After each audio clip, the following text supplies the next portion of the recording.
Your ex being closed off to getting back together with you is a temporary thing, even if they told you they never want to see you again and it's done forever. I'm Benny Lichtenwallner, and I help people get their exes back. And I talk to so many people. I probably talk to about 10 people per day, and I've been doing this for the last 2 years, and I've been a dating coach for the last 7 years. Time and time and time again, I'm hearing everyone's stories. I know what the trends are. And the trend is that people say shit at the end of the breakup or at the end of the relationship, and they mean it in the moment.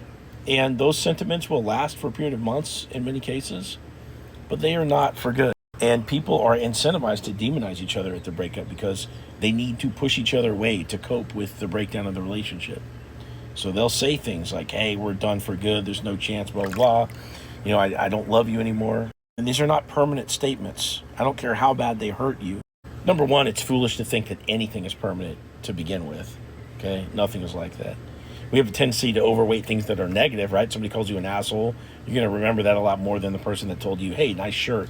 But my privilege as a dating coach is talking to so many people where I know what tends to happen, and I know that people come back around. It happens all the time. And that's a perspective that you don't have the luxury of having. You only have your first-person experience of your interactions with your ex and or your previous relationships. So you have a fraction of perspective of what I get to have. And what I'm telling you is that it literally doesn't fucking matter what your ex says at the time of the breakup or thereafter. What does matter is what you do and what you say. Okay? If you do and say the right things, you're going to get better expressions from your ex. And it might involve some no contact, etc., in order to get to that space. Okay? But it doesn't matter so much what your ex says, except for that it's a reflection of how they're feeling in the moment, which is a good indicator about whether or not you're doing and saying the right things or not. So we can use what your ex says as a marker about whether or not you're doing the right things. Okay? But even then, it's just a temporary feedback signal. We do and say the right things more, and then they'll express something different. Okay, think about it as a mirror. They're going to reflect back to you your own performance of attraction with them. So look, you got to be wise about this. Okay?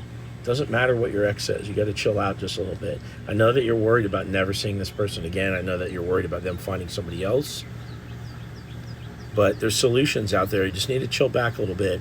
And if you want my help with this, click into my profile, click this link right here, set up a call with me, tell me your story, and I'll give you a step-by-step plan to get your ex back, just like hundreds of other people have done with my help. And if you want to check that out, you can go to my Instagram. It's in this link right here, and check out all my success stories as well.